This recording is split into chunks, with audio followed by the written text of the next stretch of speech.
Every day, you essentially pay your dues by doing the harder thing when it's the right thing to do.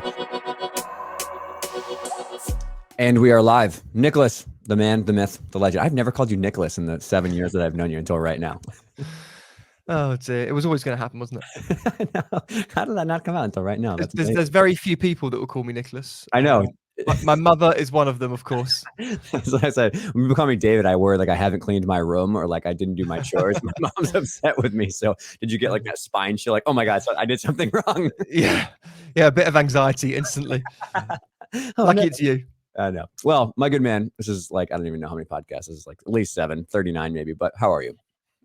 I'm doing okay. I've got a lot on the plate, but I'm managing, and I think we all do. You know, it's been one of those sort of 18-month, 2-year periods.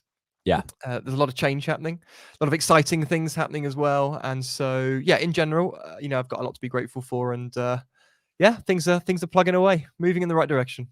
I feel you, man. I feel like this last year and a half and two in particular, I was talking to actually Dan the other day on a podcast about this too, about like, it's just been harder than ever to stay in the trenches of our sport and, give hopefully good advice and try to keep working really hard when so much crap is going on between in the sport and then obviously outside the sport. The reality of the pandemic still kind of lingering over it. It's tough. It's really tough. So I appreciate you. Let me just say that. Thank you. Thank you very much. I think it's affected us all in very different ways. And I felt like actually early on in the pandemic, it didn't really affect me much. I mean, it affected the business, but I actually felt pretty good being at home, having some stability and routine, which I wasn't used to because of the, the extensive traveling that I typically do.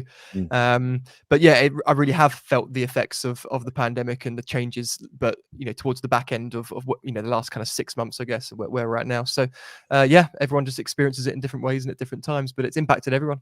Yeah, I couldn't agree more. I felt the exact same way. The first month, I was like shell shocked. Then I was like, oh, I can get so much done. I can make this course. I can work on all these projects I never wanted to work on. But then in the back half for me, particularly as it lingers out here in the States for sure, is like, all right, I really miss my friends. I really miss going out and doing stuff. I'm missing having some exploring opportunities and doing stuff. So I agree with you. I think the second half of the year was harder for me than the first half, definitely. And I think it's normal to feel that way. So cool.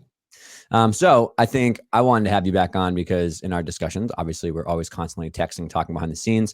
And I feel as though, and I would love to hear your opinions before we dive into these things, but I feel as though a lot of people in gymnastics are struggling with whether it's getting back from the pandemic, whether it is just maybe they're a little tired and they're frustrated with, the reality of how challenging gymnastics is as we're trying to get back into a competition season now in the States here. I think a lot of coaches are really starting to kind of just be extremely frustrated with not seeing progress, right? They're not seeing progress, whether they feel technically in the gym with their kids, they feel as though the gym is maybe not reaching to the goals that they set. They feel as though they're trying everything they can to put in work and follow content and do new ideas and new drills and stuff, but maybe they're frustrated with the lack of progress with themselves in the gym or their other kids in the gym. So I feel this overwhelming kind of not angst, but just this exhaustion feeling of why is this not working? Or, why am I so frustrated coaching? And so obviously whenever there's things that are technically related or people who are voicing concerns, you're like one of my go-to people to try and give people a helping hand and advice on, how they can kind of get out of that rut, So that's my thought. I don't know if you feel the same kind of sense in the community at all. Yeah, I do. And I feel for, coaches working very, very hard, but seeing little return in terms of kind of performance shifts and changes, performance progress. And, it's pretty easy sometimes to spot those things from the outside, which is often how, I'm integrated into organizations very much as an external kind of consultant or a guest coach, for example. But when you are the person that runs that program, you're so in the thick of it. You're so much doing the planning, doing the preparation, and you've got so much bias towards why you do things the way that you do that actually sometimes you fail to see some of the obvious things that someone like me would just walk in the gym and say, have you tried doing this? And it's not that anything I'm saying is particularly, high level knowledge. It's just that it's that different set of eyes. And so, through, I've been consulting now since 2014, 15. So, in that time, I've been really fortunate. I've worked with over, 22 nations, thousands of clubs, coaches, and, really the advice is almost entirely always the same. There's very few times where I'd walk into, to work with an organization and the advice would be so high level that it would differ from the things that I'd like to share with your audience today, because it doesn't matter where you are in the world. Gymnastics is gymnastics. We're teaching the same sport. We're teaching children most of the time, obviously adults as well, but mostly children. And they all need motivating. They all need to learn a certain way. The sport doesn't change that much nation to nation. Perhaps there's some subtle differences, of course, in the technical approach, but the reality is I tend to give the same advice everywhere I am. And so it would just be obviously nice today to kind of cover off some of those areas, I think, to, save people some consultancy fees and to start kind of start digesting themselves, and maybe like a little internal health check about, how do they benchmark against the things that I'm going to mention today. And by the way, none of those things are complex. They're all very actionable. They'll almost seem too simple to be true, but the reality is they are. It's a very simple approach. Yeah, I can't wait. I can't wait to hear them. And I would I think it's good to clarify from the beginning that, I think there's two buckets really of why people become extremely frustrated in their gym or in their training club. And one is almost always cultural, right? It has stuff to do with the organization. It has to deal with personal development. It has to deal with the organization's structuring and like the more like nitty gritty of communication stuff. I think we're gonna steer intentionally away from that today, because we've obviously covered that very in depth in other podcasts and many of the things that you and I have talked about. But at the same time, I think that is one source of frustration people have when they feel the environment is weighing on them and it's like a very toxic environment. There's another separate set of category of, I feel, as though burnout or frustration that comes from coaches when like you either don't feel as though you know what you're doing technically, or you can't solve the problems that are in front of you technically, right? You don't know how to get the athletes to do a better back handspring. You're trying all these drills and it just doesn't seem to be working. And no matter what you do, the athletes level, like the kids are working hard, you think you're working hard, everyone's on the same page, but it just isn't working. I think this is a separate but very important source of burnout and frustration that a lot of coaches have, that I think we're going to try to focus more on that today. Am I wrong there, or? No, you're right. Yeah, I've specifically chosen sort of eight areas which are pretty much technically focused around real performance of the athlete and what needs to happen to move that on. So of course, as you mentioned, there's so many other areas, whether that's staff development, the cultural things, team dynamics, and all those things, which would be part of the work that I do. But we're gonna focus on technical instead.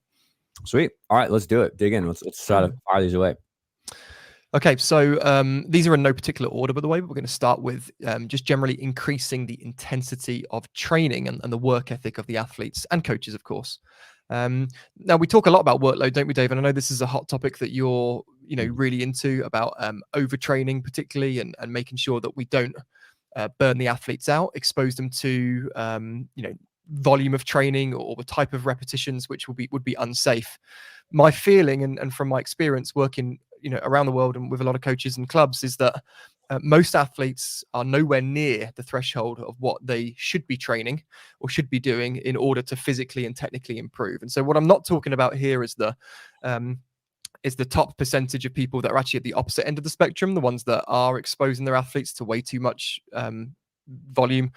They've not got the optimal dose of load. Okay, what I'm focusing on is pretty much the average competitive gymnastics club that I walk into and see that actually there's a lot of empty time. They don't really do much within their rotations. They train, but they don't really get an awful lot of volume done. There tends to be a kind of slow pace to training. There's maybe a lot of sitting down. Everything's pretty inefficient and ineffective. And so there's a real competitive opportunity, or a competitive advantage opportunity here, by just increasing that intensity and work rate. Now, what I'm not saying is increase the volume of training in terms of the time allocated. So I'm not saying that coaches should go, you know what, Nick said that we need to do more training. Let's increase our time from 3 hours a day to 4 hours a day. That's not what I'm saying.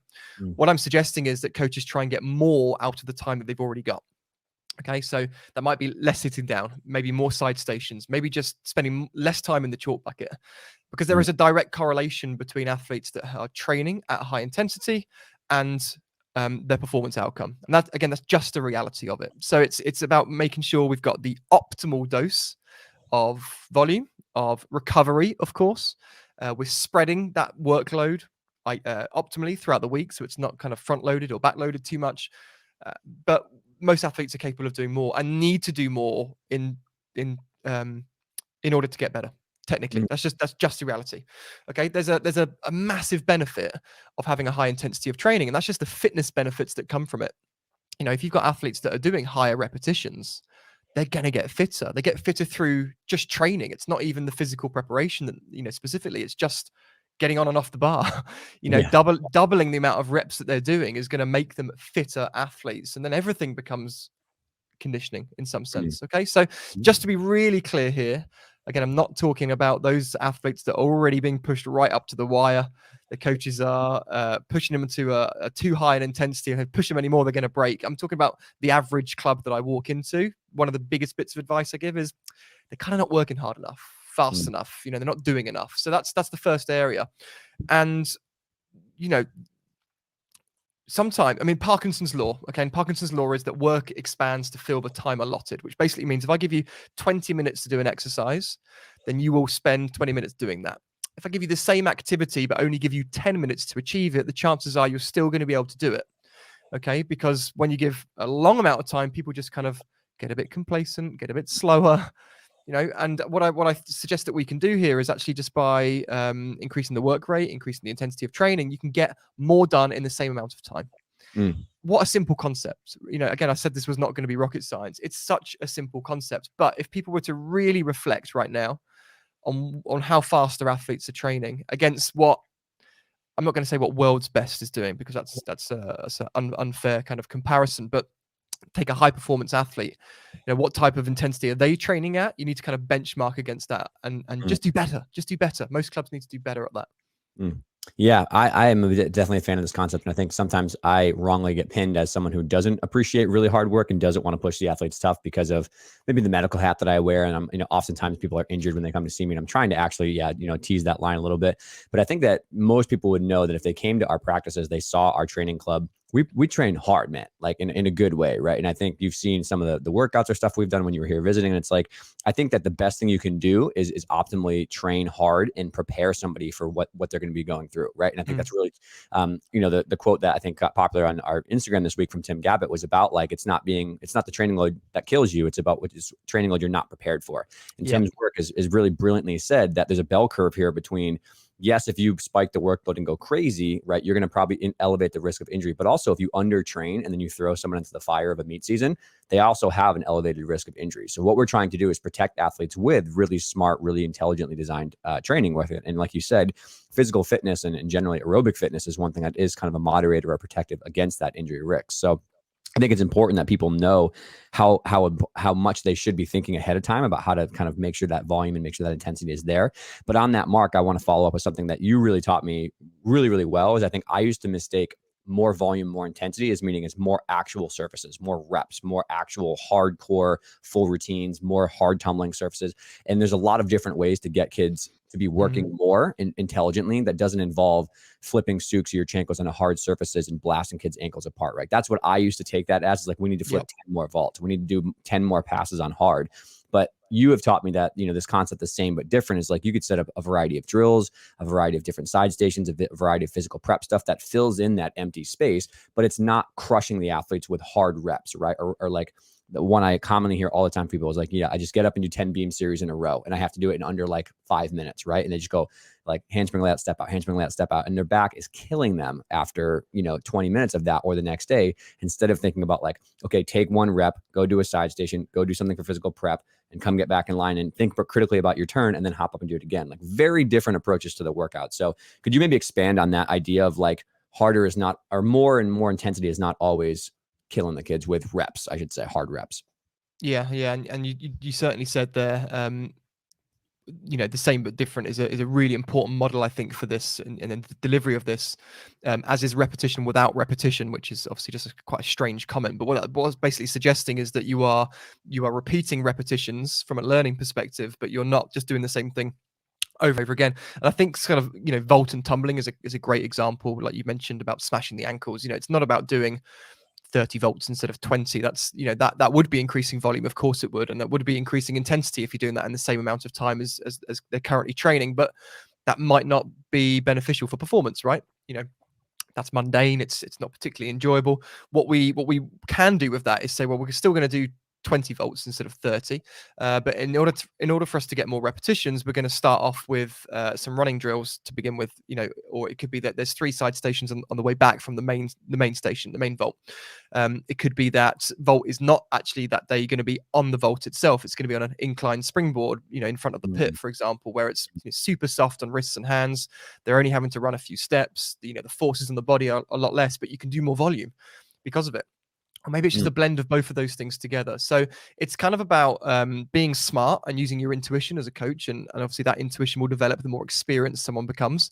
But, if you're just exposing them to the same thing over and over and over again, it's probably, despite being a higher intensity of training, it's not going to be that beneficial. And I really like how you just kind of outlined a practical example of like literally take a vault, right? And then come back on 3 side stations and maybe do something into the pit. That's 5 great side stations. And with a group of 12 to 15 athletes, you could easily get a lot of work done in a very short rotation. So maybe let's have one more kind of spin off on that on bars. I think bars is the time where a lot of people struggle to get a very fluid kind of high workload done. So say if someone only has 1 set of bars that they're working on, that's very common in a club where they're kind of shoved in the corner because of classes or stuff. So say if you just had 1 set of bars and maybe 10 athletes, what would your scheme look up? Like what would be your flow of rotation and what would be some examples? Obviously it matters by level and age of what the drills are, but just the flow of that. Yeah, 1 set of bars for 10 athletes, of course, isn't an ideal situation. Yeah. So, the reality of that is I wouldn't want 10 stations because I just think, well, how many reps are they actually, you're only going to have 1 set of bars. Let's call that the main station. Yep. If you had 10 stations, then the amount of times one athlete will get onto the main station, which is a set of bars, is probably not going to be that many. So I'd probably have athletes in pairs on 5 stations, for example, or something similar to that. And they just they rotate. Or, as soon as they do the rep, they move on to the next station. But and I'm quite happy for an athlete to be waiting, maybe coaching their partner. Maybe they're just sitting on the floor doing some dish rocks, or basic physical preparation exercise, something related to the main station, of course. But I think it's all about, in that case, work rate. So as soon as someone's off the bar, next one should be right up there straight away. Someone is on the steps waiting to get on that bar or on the floor waiting. So there's no empty time. And I always think about, how we can be more efficient with our time. Think about a Formula One team. This is what I always think about. These are at the cutting edge of high performance. And think about a pit stop. Every single nanosecond matters about how quickly they can change those tires, get someone in and get someone back out again. And okay, that's at the very extreme end of the spectrum. But think about the accumulation of those 20-second, 30-second gaps throughout a training day, a training week, a training month, a training year. These are really where the competitive advantages lie, because when you go to high performing environments and high performing clubs, you'll notice that there isn't much empty time. If you watch one athlete instead of a whole group, you'll notice that one athlete is always moving. There's always activity. They're always doing something, so that's off the bar, straight to the chalk up, do an exercise, back to the bar. It's continuous. And I really encourage coaches to do that, to watch how one athlete works as opposed to just thinking there's loads of activity happening because there's a group. Yeah. It's really, if you've got 10 kids, of course it's going to look like there's activity. You've got 10 bodies, but just watch one of them and see how much one of those athletes is actually getting done. And it will paint a different picture most of the time. So, teaching them to be efficient, the bar never allowed to be free for more than a few seconds, not repeatedly going to the chalk bucket every single turn if they've only done a few swings, these kind of, I hate to use the word rules, but that's what they are. They're kind of, they're rules in place to make sure that you get the most out of that time. I think it's super important.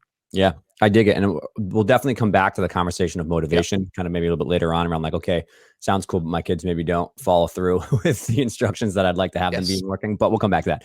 Cool. So what's next on the list?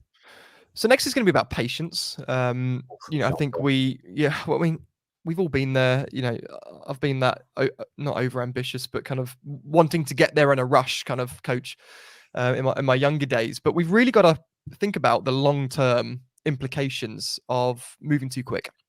Okay.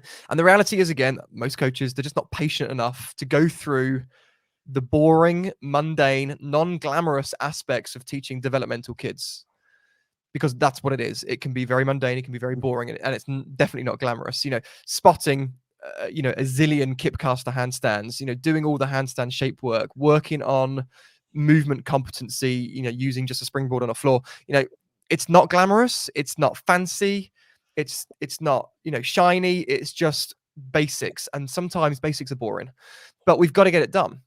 And so I don't think it's until you've been through the process of kind of rushing a kid, missing out those foundations, and then actually seeing that kid has a ceiling to them. Like they can't move beyond that. And then you get frustrated as a coach because you've now got this kind of 12, 13, 14-year-old athlete that can't get better. Like it's really difficult to make them better because, we didn't lay the foundations previously, and actually they seem to be getting worse because now they've hit puberty, they weren't strong enough, their shapes weren't good enough before they hit puberty, and that's really frustrating. Mm. So you've almost got to be more patient to go through that cycle continuously, I think, of rushing a kid through and then them plateauing too early and then going back and doing the same thing again. That requires a lot of patience, as opposed to what I believe and what is proven to be a better path is just taking your time, doing the mundane work, but building such good foundations that you can build on that.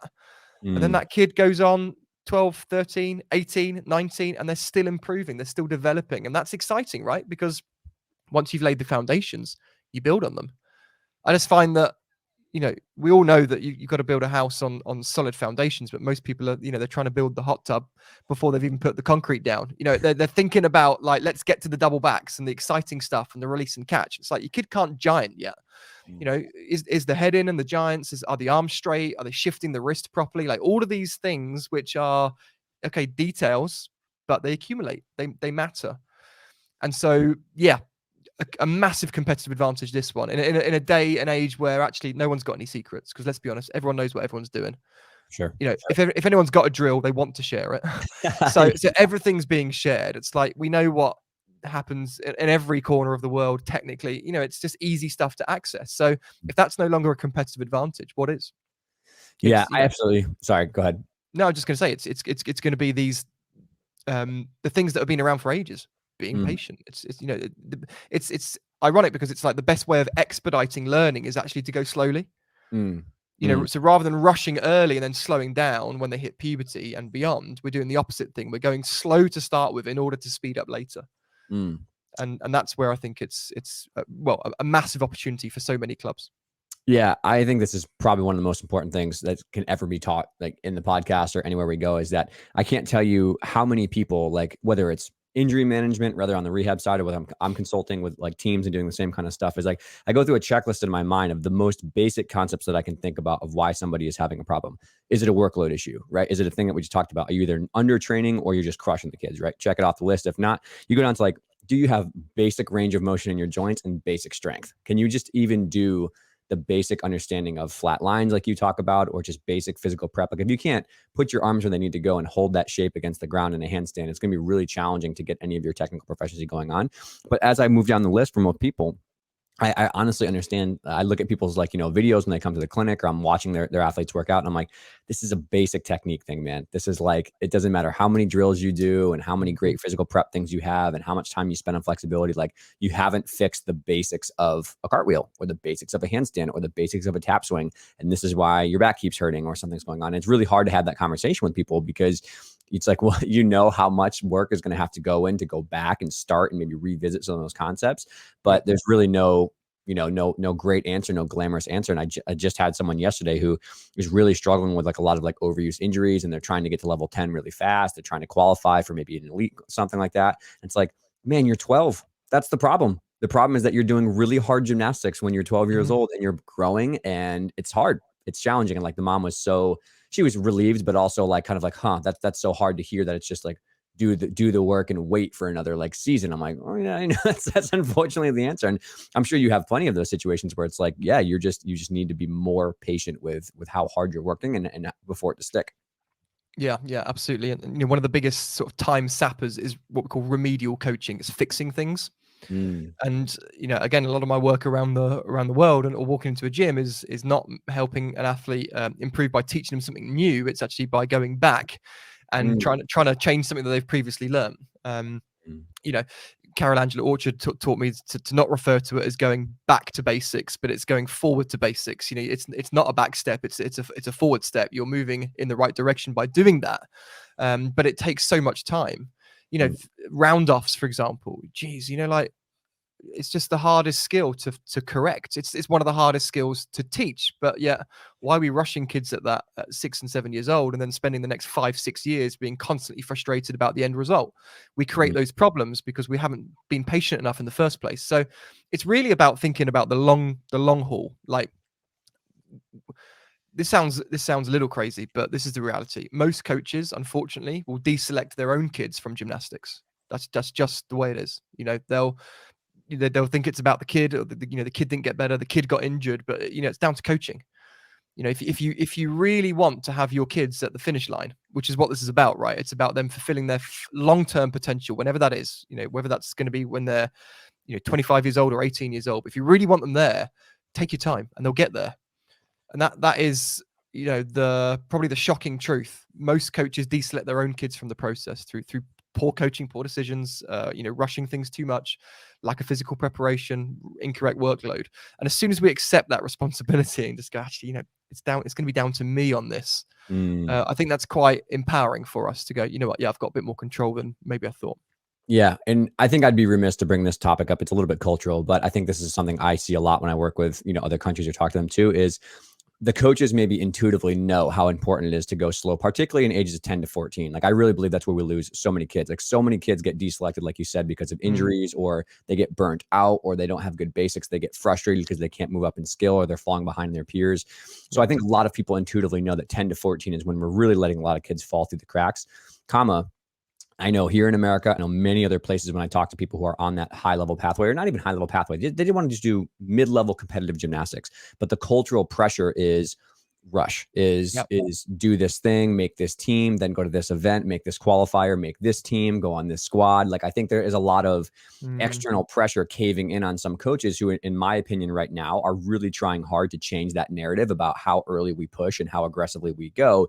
But they feel as though, I don't know, the powers that be, if you want to say, and this is in every country I've worked with, so this is not just here in America, but they feel as though there's this looming pressure of, why aren't you doing these D-level skills? Why aren't you doing these things? Why aren't you at this competition, right? When the kids are maybe in that really, really gray area of, it's challenging to stay up to date. So I guess it's comparison maybe is the thing. I guess it's maybe pressure. It's fear of judgment. It's fear of not satisfying someone who's going to pick up them for a team down the road. Or like, what's your maybe thought process on that? Because that happens at the club level with other clubs, and it happens quite a bit at the college setting for kids trying to get scholarships. And I know for sure it happens on the higher level performance pathway.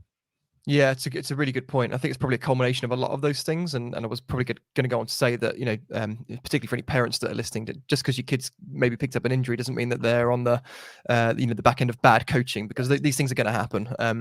They happen to the best prepared kids who are coached by the best people, and puberty is something that coaches can't control either, etc., etc. So just we want to make sure that that's very, very clear. I'm certainly not saying here that if the kid's struggling, you're being coached bad. It's just not the case. But that we just in general just need to be doing, taking that responsibility and doing as much as we can. I think there's massive pressure. Governing bodies have got their own kind of compulsory programs, which are highly competitive.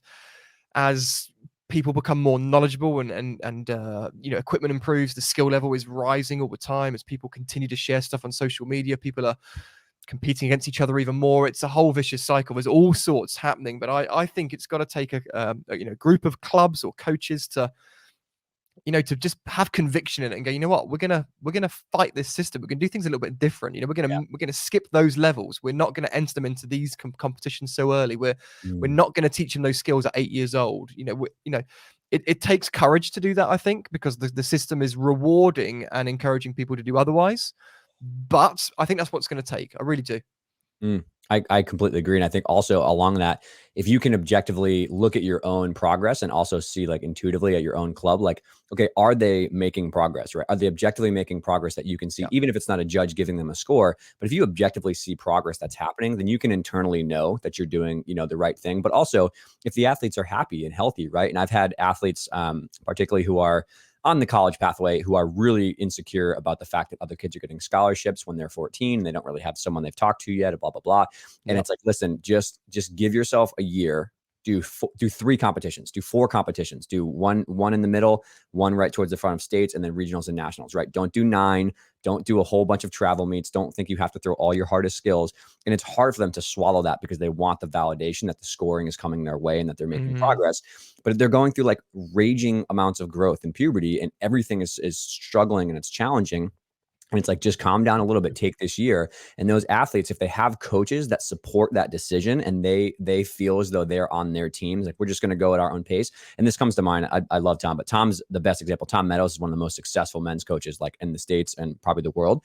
But he notoriously slows kids down when they're like 13 through 15, no crosses, no hard stuff. And he's like, nope, we're not going to win, junior nationals as a level, whatever, 9 or whatever.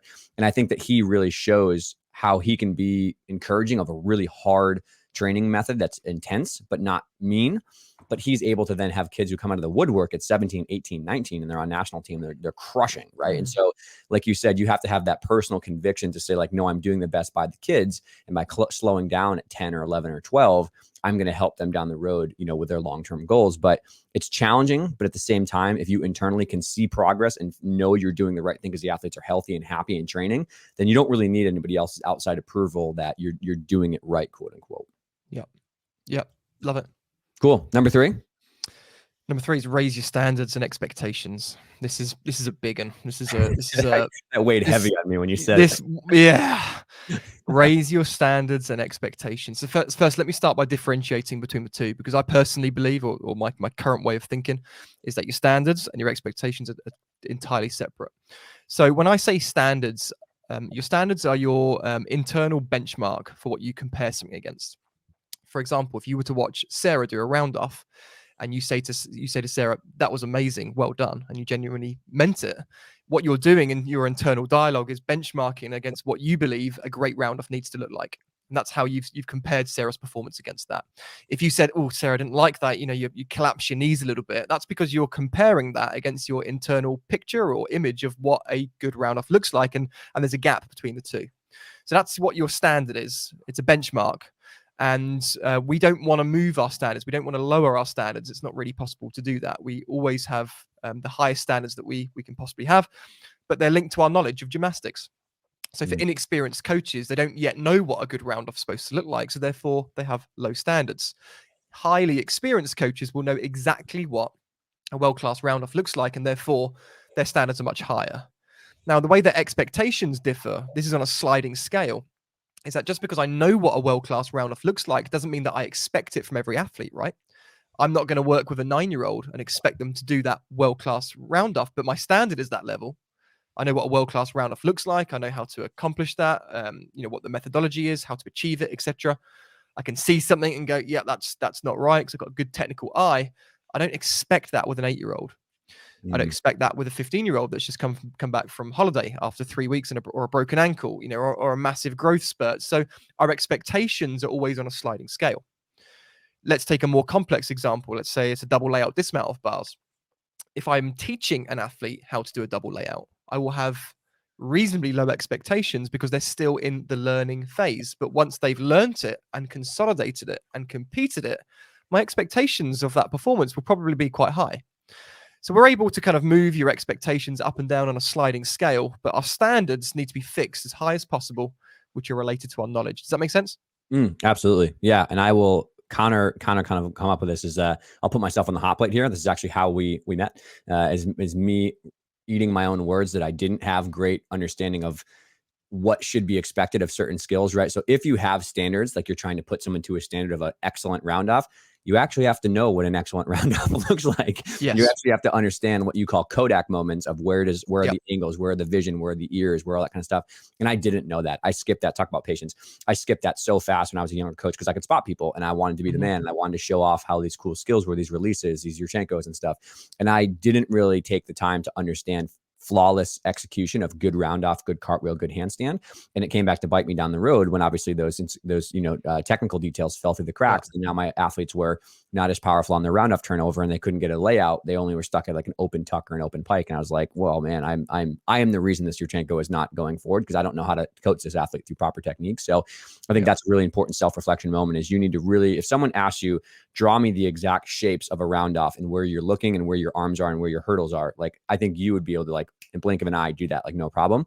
But 10 years ago, I would have been like, well, you kind of put this here and you kind of like maybe like this. And, if you don't know that, you're going to really be, under hot water. And the second piece I want to, again, sing your praises here is, this would be a follow-up question is, obviously people want to have high expectations and high standards, but there's a very different approach to coaching of being mean and of being aggressive and being demeaning and honestly abusive to the kids when they're not meeting your expectations or they're falling below the standards you have.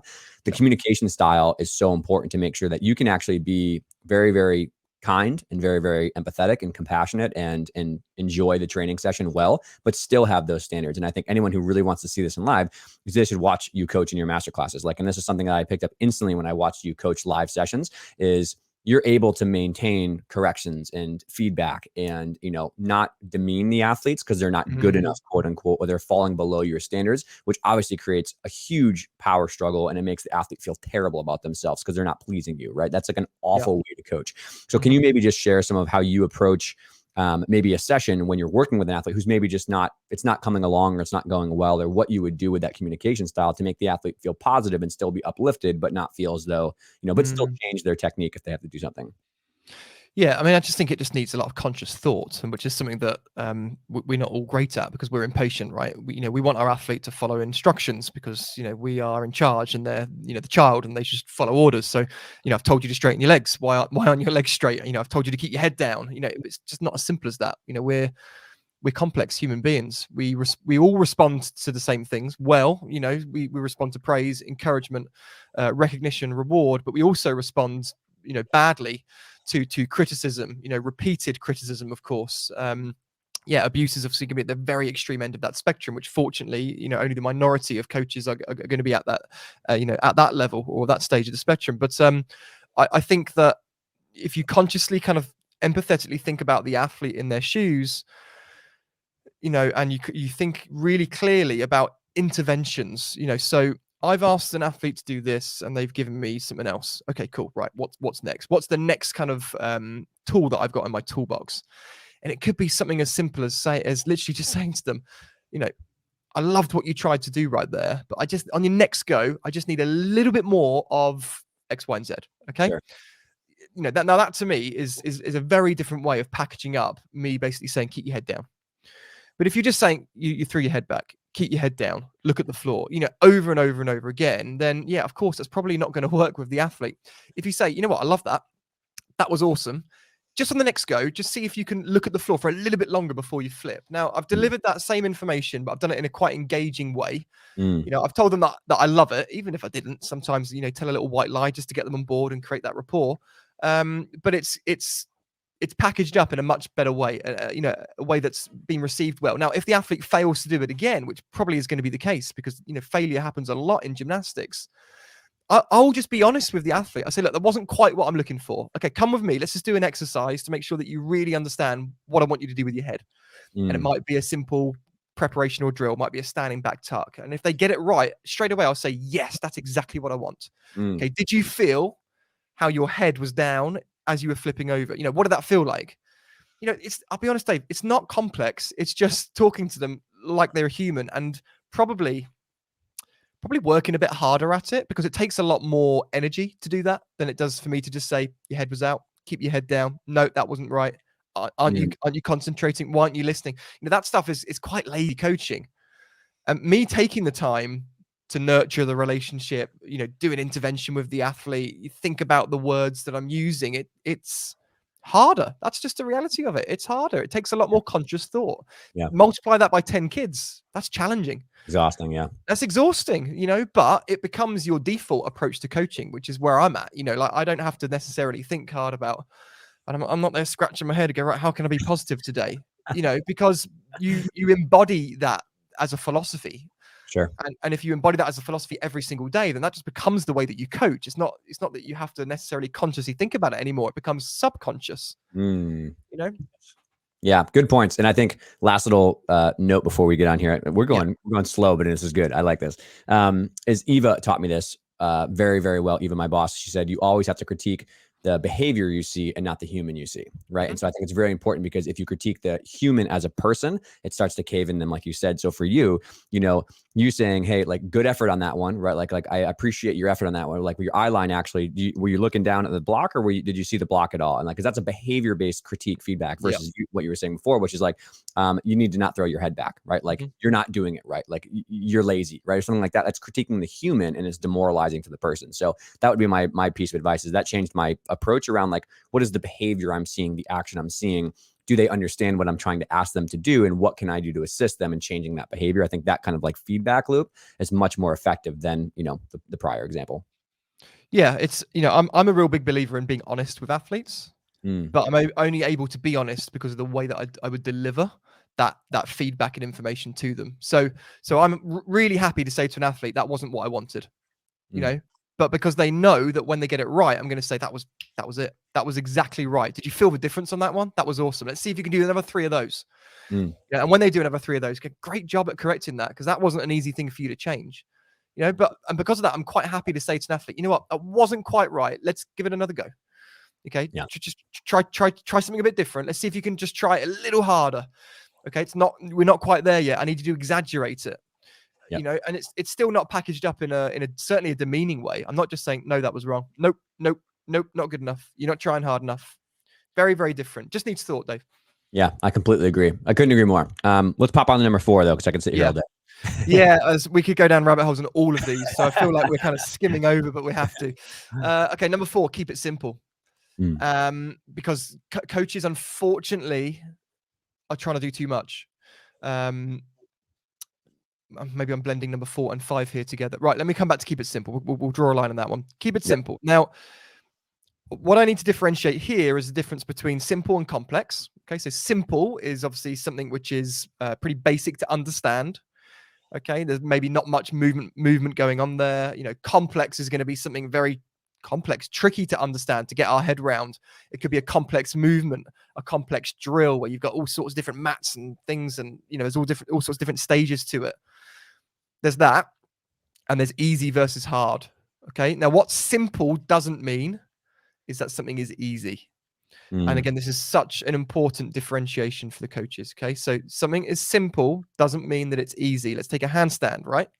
Now, I would personally say that a handstand is simple. We can all look at it and go, yeah, cool. Standing on the hands, we can understand the technique. We understand what needs to happen. But I wouldn't say that a handstand, like a world-class handstand, is an easy thing to achieve. I'd say it's pretty hard.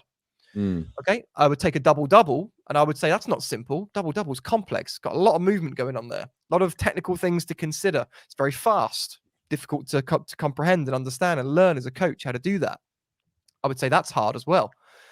Okay, so there's a real important differentiation between, just because something's simple doesn't mean that it's easy. But what we need to do is focus on those simple activities, because they're the ones which will take us closer to where we want to get to. Now, I think of this as like Italian cooking. All right, and I actually had Italian for lunch. Pasta, tomatoes, some basil, some fresh salt, pepper, garlic. There's not much to it. Okay, but you put those things together, and if all those individual ingredients are at a world-class level, you bring that together, it's absolutely incredible. Is there anything complex about it? Nothing at all. Okay, but it's simplicity done at the highest of standards. And that's what your athletes will need, or for the coaches that are listening, that's what they're going to need in gymnastics. They're going to need a simple handstand, but done at the highest level that you can possibly coach it to. A back extension roll to handstand, a forward roll straddle press to handstand, a round off, a great round off. These are all things that I would say are relatively simple in the movement and the mechanics. Doesn't make them easy, but you've got to invest your time in them. Okay, so I'm always thinking about that Italian cooking example, and it's really the battle of the basics. It's like, who's got the best basics here? Which clubs are willing to invest their time in the simple basic exercises which aren't easy but need to be achieved to the highest possible standard? Okay, so that's my next one. Keep it simple. Absolutely. I think that battle of the basics is one of the best way to put it. That's like very, very important to kind of sink in there. I have to also say that you saying basil is my favorite British term of all times. But sorry, basil, is that more appropriate to every time, dude, your Italian cooking saying pasta, basil, and mozzarella might be my favorite 7 seconds of anything British I've ever heard in my entire life. So that's gonna Becky. I hope she makes a video of that and sends it to me later. I'm glad I provided some value at least in this episode. Yeah, the actual, on back to taking it more to actual application of this, that's something that I learned from you very, very well. I think when we first hung out in like 2014 or so, we did the physical prep masterclass together, and we coined this term basics of the basics, right? Yeah. And I can't tell you how many people I've worked with in gymnastics, and you and I probably together, is like, if you just had a basic checklist for a handstand, let's say handstand, right? So like, you just a basic checklist of like, can you get your arms open past your ears? Yes or no? Can you get your wrist to bend backwards? You have the basic flexibility to open your hips, open your shoulders, and put weight over your hands. That alone would probably capture a third of the people that I deal with for injuries or issues or are frustrated with their handstands, right? You get past that and you say, okay, this person has all their flexibility. It's great. Do you have basic core strength? Do you know how to brace your core? Do you know how to squeeze your hips open and engage your glutes? Do you know how to push up into the floor and elevate your shoulders? Do you know basic strength awareness? Like, and that's probably another third of the people. It's like your core is maybe just not strong enough. Your hips, you don't understand how to engage your core and your hips together. Maybe your shoulders aren't strong enough to push against the floor and balance, right?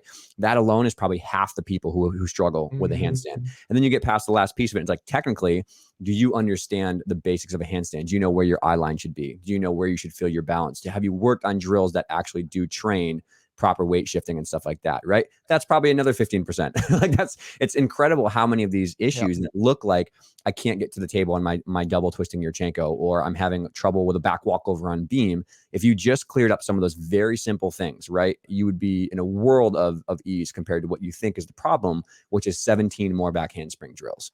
Yeah. Right? That's probably not what you need. It's probably something super basic that you can boil it down to. Yep. I completely agree.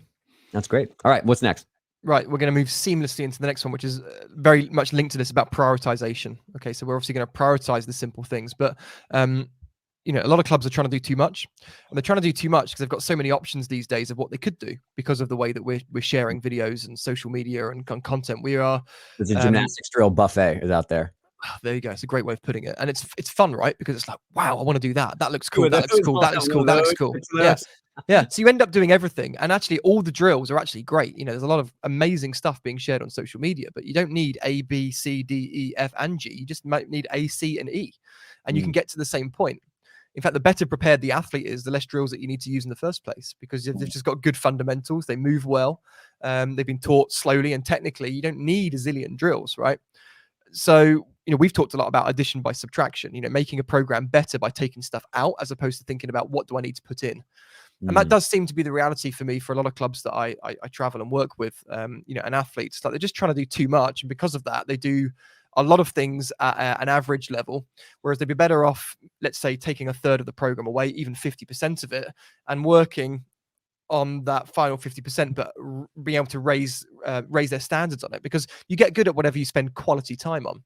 If you can't spend quality time on something because you're doing too many other things as well, everything gets compromised. I mean, we know that as business owners. The gym owners listening to this will know that, because they're coaching as well as managing a gym and their staff and dealing with parents. You end up doing everything badly because you're doing so many things, right?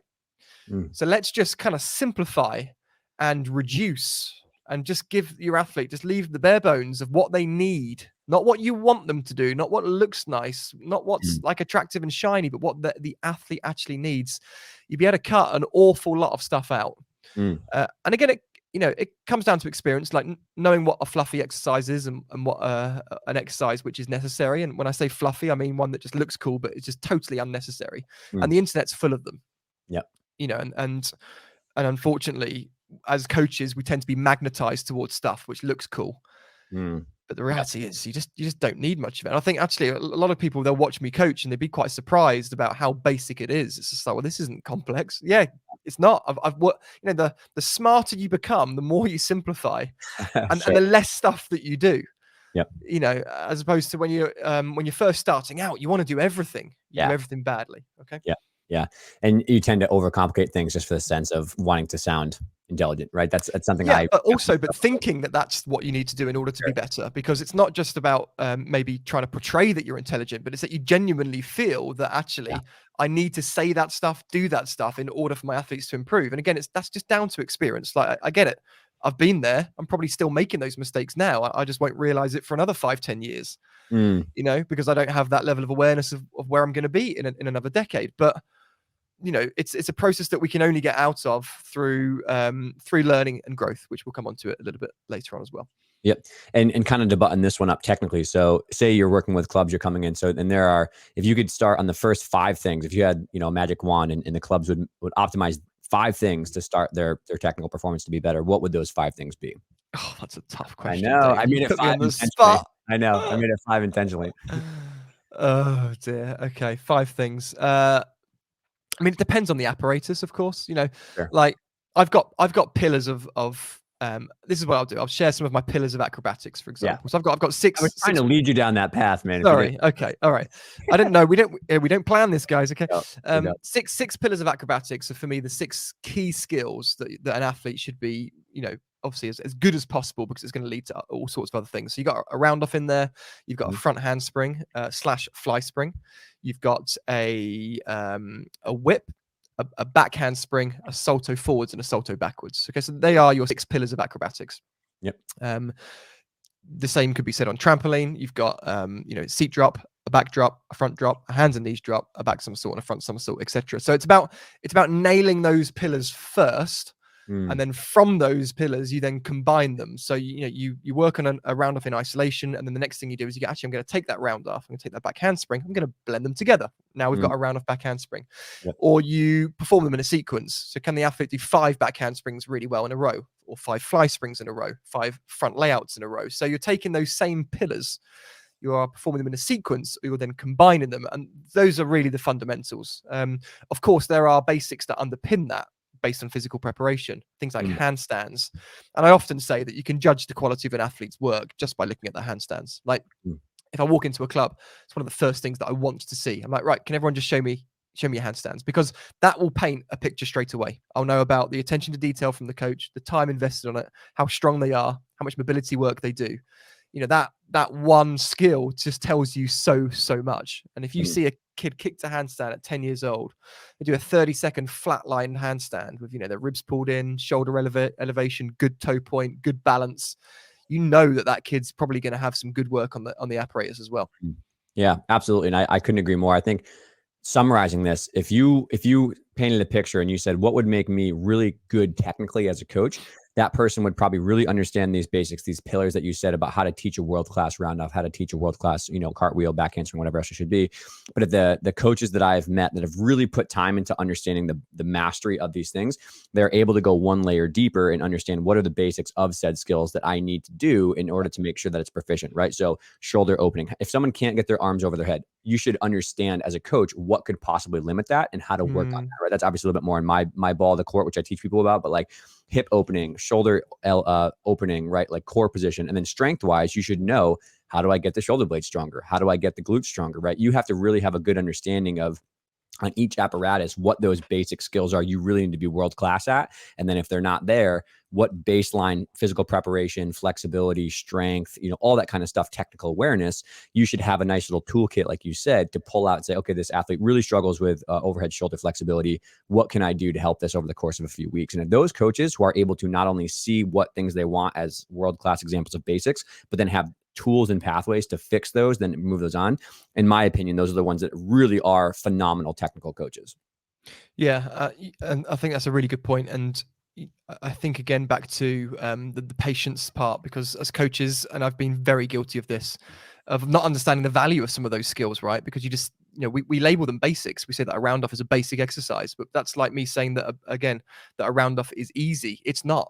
It's not basic. It's okay. It's simple, but it's not easy. It's hard. It's a hard skill to master, right? But if we can master those skills, then actually things like the double doubles and stuff, I'll be honest with you, they're pretty easy to teach when you've got the right athlete, if you've done the preparation work. So it's being patient enough to know that, okay, I might as a coach want to get to the double double, the double layout, the double backs and all that stuff. But if I can just go a bit slower, and like you said, use a great word, master teaching those skills, and you can master teaching anything. And so, I revert back to, let's think about a pastry chef, right? I'm always liking food analogies. It's making me a bit hungry, but think about a pastry chef will spend absolute months. I think it's like 6 months, probably longer, just learning how to use a key kind of fundamental list of ingredients, flour, butter, sugar, eggs, but what they will create from that is absolutely phenomenal. But they spend intensely months and months and months learning about that to hone their craft. And then that builds on to them learning how to do, of course, so many other things, but they've laid down those incredible foundations. Yeah. I'm now visualizing an optimal situation in my head, right? It's like a culture that is solid and is a really healthy culture, but you're on top of that. You have coaches who not only know the technical basics they need, how to get those basic flexibility things there, but also have that communication style. They've mastered the soft skills of communication and motivation and how to correct things and work with kids. Man, like if you had those things in place, you could absolutely crush whatever goal you have technically to try to get to. If only it was that simple, hey? If only. I thought you were going to say you were visualizing the pastry chef making a cake of some description, because that's what I was doing as I was reading it out. Basil that I'm going to have with my later. All right, number 7. No, number Number 6. 6, yeah, physical first. Okay, so unfortunately, many of the technical limitations that an athlete has is actually down to their physical inability to perform a movement or to not perform a movement. Okay, so like kind of anti-type work. So making sure that we bulletproof the athletes, we protect them, but we set them up for success.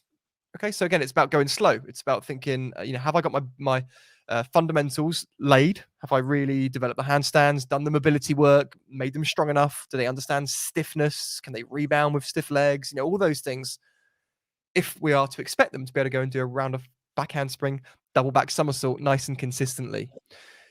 So we often are throwing kind of technical feedback towards the athlete, where actually it doesn't matter what we say to them, they're not physically able to do what we want them to do. We can't stop them from being too open in their double back because their core strength isn't enough. We can't stop their knees from buckling because they don't understand how to be plyometric on the floor. These are physical issues which we're throwing technical solutions at. And so it's just about taking that step back again, that helicopter view, and going, what am I actually, have I set these athletes up for success? Now, a Muhammad Ali quote that I'd like to share with you here, I think is a great one, is that it's not the mountain ahead that wears you out, it's the stone in your shoe. And I always think about that. It's not the complexity of the movement or the big double back somersault that's going to be the problem. Okay, that the athlete can handle. The stone in the shoe is their inability to be able to keep their legs tight. It's their round off, which isn't giving them enough acceleration to get to that part of the skill. There's normally these little stones that are just kind of holding us back. And it comes down to that remedial coaching again, that we spend too much time fixing stuff. All of these concepts, of course, are linked. So physical first, make your athlete strong, go slow at the start, and they will be able to go far on their journey afterwards. Yeah. And I now have to share my favorite quote from Will Smith. That's a piggyback to that one, which is, you don't set out to build a wall. You set out to lay a brick as perfectly as a brick can be laid. And if you do that day after day after day, soon you have a wall. Nice. I'm reading his autobiography right now, and that's always been stuck to my head, because he's like, doesn't matter what you're doing. If you're having a bad day, lay a perfect brick. If you're having a great day, lay a perfect brick. And I really like that thought process of just like focusing on the task at hand to be perfect, and then worry about the wall later down the road. It's a good analogy to an athlete's career, Like it. I have to bring up now, though, right? Because we've talked about a lot of these things, right? So increasing the intensity, being patient, having standards, right? All these things, physical first, all these things. I know exactly the email I'm going to get, the DM I'm going to get. Okay, sounds cool. I'm all on board with this. My athletes don't want to do it. My athletes are really not motivated. They come to practice with half energy. They're really not, they're kind of going through the motions. I can say this till I'm blue in the face, but it's like pulling teeth to try to get the athletes to do more drills, or to not worry about the fancy skills on Instagram and just do more of their dish work and more of their arch work and more of their shaping work. So what is your advice to maybe that side of the fence, which is like, sounds good, but the actual ground level tactics is maybe not going as well as I had thought? Yeah, always tricky. And there's so many things that can contribute to why an athlete would be unmotivated, for example, and would just try and, I'll try and be as helpful as I can here. I think the first thing we've got to cover off is leading by example. Okay, kind of owning the energy and just being like, right, if you're not going to be inspiring or compelling when you're delivering some of these instructions and activities and assignments, for example, then probably the athlete's not going to really buy into it. So rather than being like, oh God, you know what, let's get our handstands done, let's just get these done first because we need to get them out of the way. That's probably not going to get much buy-in from an athlete. But being a bit more compelling. It doesn't have to be a theatrical performance, of course, but basically just kind of it's often the coach's job to own that energy and to create that energy within the environment. So making sure that they're doing that, that's the first box that's got to be ticked. Lead by example, own the energy. Be honest. I'm quite happy to line up with a group of athletes and say, girls, boys, look, I know this next 10 minutes isn't probably the most enjoyable part of your training today. However, just remember, if we can really nail that 10 minutes, okay, then the rest of the session is going to be a lot better. Or, if we nail this 10 minutes every single day this week, think about how much easier those skills are going to be on bars, which you're struggling with at the minute. So I'm not asking for miracles here. What I want is 10 minutes of super focused application on this. Okay. And if you can do that, what I can promise you is you're giving yourself the best chance of being able to accomplish the skill, which you've told me is one of your goals. Okay, now I'm here to help you. Now, I'm going to be totally honest with you. I completely agree. It's not the best 10 minutes of our lives. It's not going to be totally fun doing these handstands. But what I will also say is we need those reps. Okay, so we can either suffer with it, We can complain about it, we can whinge about it, or I tell you what, let's just get our head down. We'll get the 10 minutes done, and we've got the rest of the training just to focus on the fun stuff, the stuff that we want to be working on. Now, I think those frank conversations are just quite powerful because you're basically just empathizing a little bit with the athlete and saying, you know what, yeah, it sucks. I don't want to do this either. However, let's get it done. Let's think about the benefits that come down to this. And I think that's probably the main thing there is the athlete needs to buy into the benefits. You know, what's in it for them? Why should they spend 20 minutes working on basics? Why should they lie on the floor on their stomach thinking about a handstand shape when they just want to be flipping around a bar? Well, it's because if you want to flip around a bar properly, you need to get that work done first. That's just the honest truth. Package it up in a way which is honest, compelling, with good energy. And then when you do get onto the other stuff, have fun with it so they understand that training's about balance. Because this is the reality.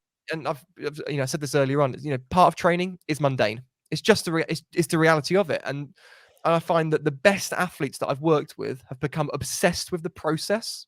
Even if that means going through mundane, like weeks and weeks of mundane stuff, and then they punish themselves by going through like a real period of hard work. But what they get obsessed with is the end result and the outcome. And that's what you need the athletes to become addicted to. It's like that outcome of success. And looking back and going, you know what, I've gone through this cycle. I've gone through this process. And it was tough, but God, I feel good now. And I'm going to do that again. So I think there's quite a lot in this here. This is definitely a topic we could talk about for 2 hours. And I'm by no means an expert in psychology and motivation, but I think if we just tick those basic boxes, it goes a long way. Yeah, you like literally took the words out of my mouth, two of which being what are their goals and then empathy. I really think that I've tried a lot of stuff to motivate athletes. I've tried everything under the sun you could possibly think about. And the only things that truly make a positive dent in their work ethic or their outcomes and stuff is by painting a picture of like, what do you want out of this? Like, what are your goals? And I think this is the empathy is it's not what you want as a coach, like what you can do for me. It's about like, what are your goals? Why are you here? How can we help each other or be a common partnership towards this common goal? Because I want to help you reach that goal. And I'll be really honest. Sometimes I ask this to the kids that I coach and they go, I want to be here and have fun and talk to my friends. Yeah. That's it. I want to hang out. I want to enjoy social time and relax. It's like, great. We have a great pathway and an option for that in our gym that you can be part of.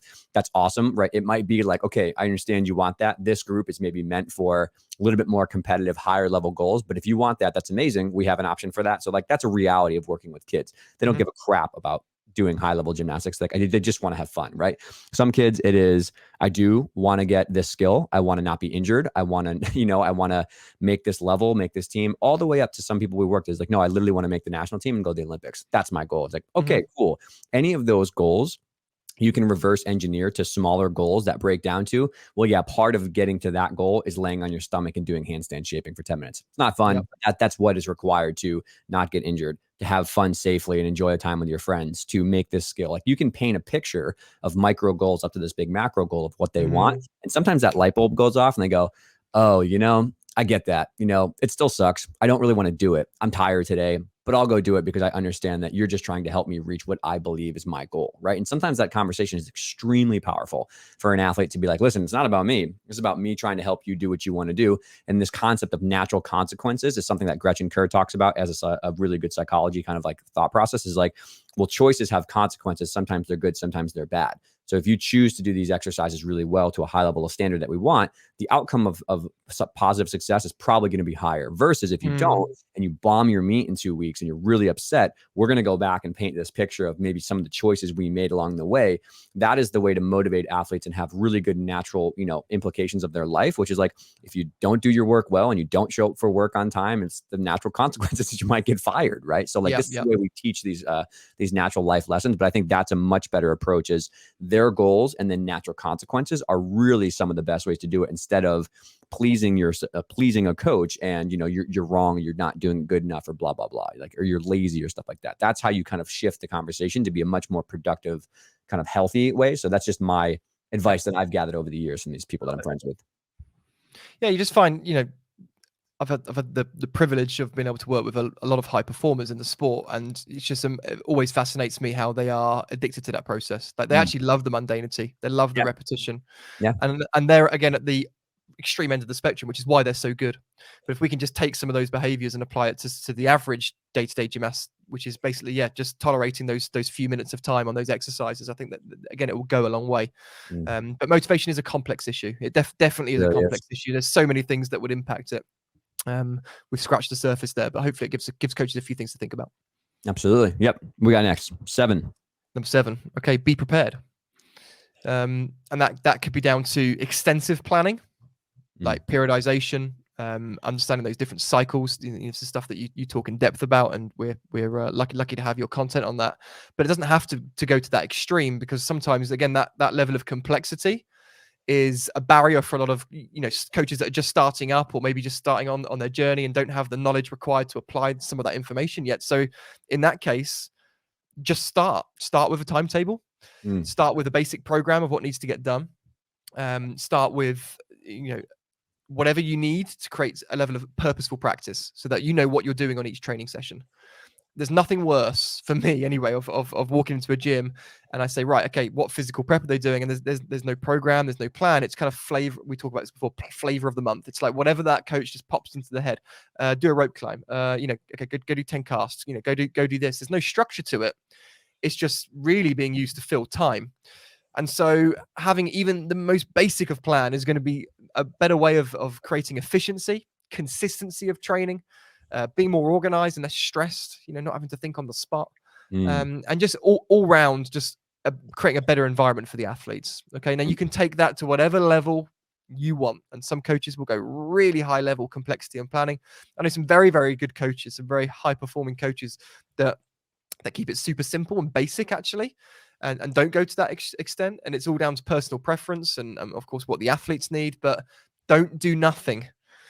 Don't do nothing. Okay. Make sure that you are prepared. Yeah. And I agree with you. I think that obviously this is on the side of athlete performance. Technically, this is probably clearly the most important thing to think about, is like you have to understand where you're going, what your plan is to get there if you want competitive performance. But honestly, this is like for coaching happiness and coaching stress levels, right? Like this is one of the things that I really had to let sink in for me, is like, if I spend an hour, on a Sunday or a Monday, beginning of my training week, really mapping out what events we have, what drills I want to work on, and what our target areas are, how long we have for strength, what equipment we have, where are we going to go? Like if I really just had a little bit more of a calm approach to that during the week, I didn't feel as frantic and running around, and I didn't feel stressed because like the kids were standing there in front of me and I'm trying to think of a plan on the fly of what to do. And I kind of sound like an idiot because I don't really know. And I'm trying to find mats. Like it's amazing what just an hour at the beginning of the week to just be like, all right, I got 5 training sessions ahead of me. I got 2 training sessions ahead of me. What am I going to do with the 30 minutes that I have on bars when I have 1 bar and 10 people in a group, right? You know what I mean? Like, what are you going to do there? It's amazing how far that can go. And with experience, like you said, you start to just automatically learn, how to build these things on the fly and what things work, what things don't work. And it's not as much labor intensive, but if you can get a mentor to help teach you that, and then also really think about that every week, it's massively valuable on your own personal coaching happiness. 100%. Yep. Completely agree. Definitely. Finally, number 8. Number 8, it's all going to be about your growth as a coach. I can't stress this enough. It's just all about learning.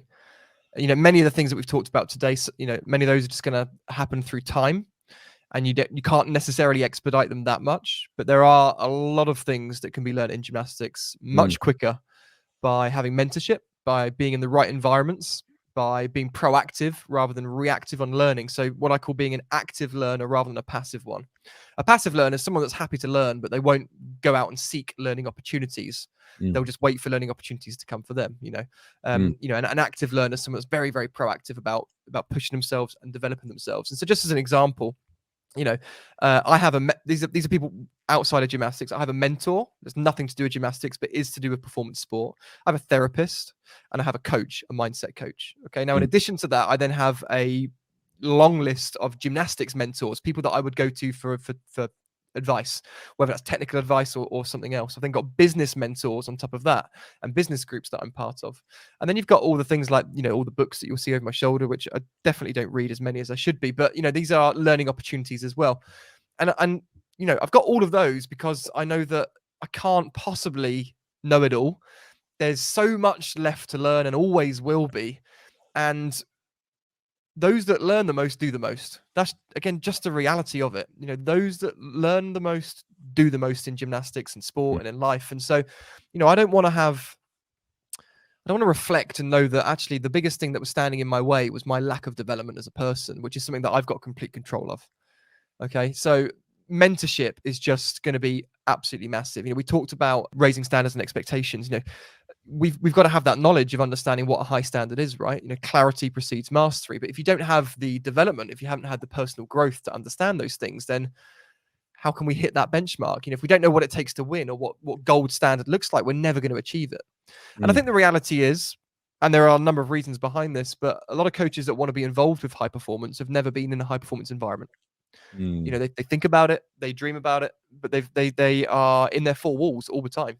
And that happens because of the way that gymnastics is. It's very time intensive. We don't have an awful lot of time to travel and to go to other places, but really that's what we need to do.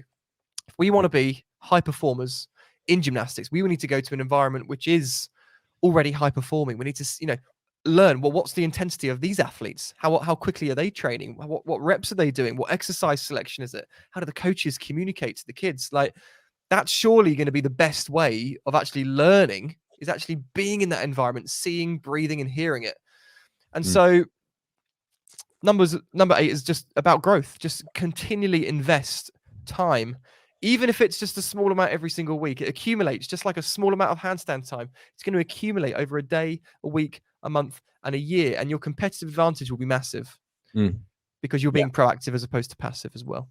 Yeah. And I really love how you broke that up too, about how like it doesn't have to be one mentor who does everything for you. I think that's really, really key and important to look at. Like, there's different people in your life who you can lean on for different areas of guidance, right? And so I have the exact same thing, right? Like my boss, Mike and Lenny, they're like my business, my medical or PT mentors. Like, I'm 8 years out of my degree, and I still every single day ask them questions, get help all the time. I'm learning. I'm constantly trying to kind of pick their brain, but that's for like a different part of my life. I would never ask them a gymnastics question. Of course, ever, right? So like, I have you for that, right? Then I have my own therapist, right? Then I have Eva, who's been on the podcast, who's more like my best friend, my personal life, things that are not related to, work and business stuff. But like, I wouldn't lean on one person for something maybe I don't feel comfortable sharing with them, or that I don't know if they're the best person to kind of get that advice from. So if you could take a piece of advice away from this, it's like, kind of look at your network of people and say, like, who can I lean on for different areas? And sometimes it's someone who's not even in your life. It's a neutral person, like a therapist, just to kind of get stuff off your chest. But I think that's a really important way to kind of keep thinking about it, is in gymnastics, right? Like, look at the buckets of things, of like things that could go wrong, that you really need help with. Do I have like a personal life, health, my own, drama that I need to work on outside of the gym, right? Is that a bucket that I can kind of like get help with, right? And then like, okay, culturally in our gym, whether it's leadership, organization, coaching dynamics, all that kind of stuff in the middle, which we know is important. Is there a cultural issue I need to get help with, right? And then you go back to like, is there a basic physical preparation issue I need with? Do I not know how to do flexibility or strength or periodization or programming? Am I really struggling with that because it's geeky and sciencey and I need someone to help me out? Or is it technical? Is there a technical lane here? Like, I don't know how to teach a world-class handstand or round off. Like, admit it to yourself. Like, do I really need help with that? People that we can find, to help out with that, and I think that's a good way to frame it, about like almost like an audit, like a self audit when things aren't going wrong, about like, all right, what bucket has a yellow blinking light here on the dashboard?